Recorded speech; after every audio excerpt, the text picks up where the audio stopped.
Vegetables, whole grains, and lean meats. They're the foods we know to include in our diet, but often don't know how. It's good to experience our favorite foods in a different way, and then we can create new favorite foods too.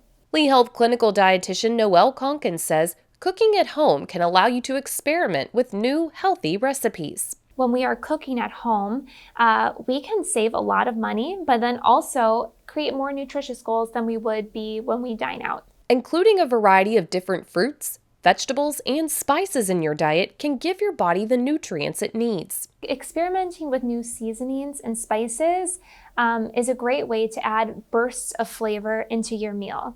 Also, when we add extra spices and seasonings, we can likely cut back on the added salt that we're adding to that dish without even noticing it. Adding a variety of different nutrients to our meal can also encourage children to try new recipes. Parents shouldn't expect their kids to try new foods if they aren't also trying those new foods. So family meal times are a great opportunity to introduce new foods that the whole family can enjoy together. Introducing some new foods to our kids when they're young can kind of help prevent potentially picky eating in the future. A variety of healthy foods that can keep your body energized and healthy.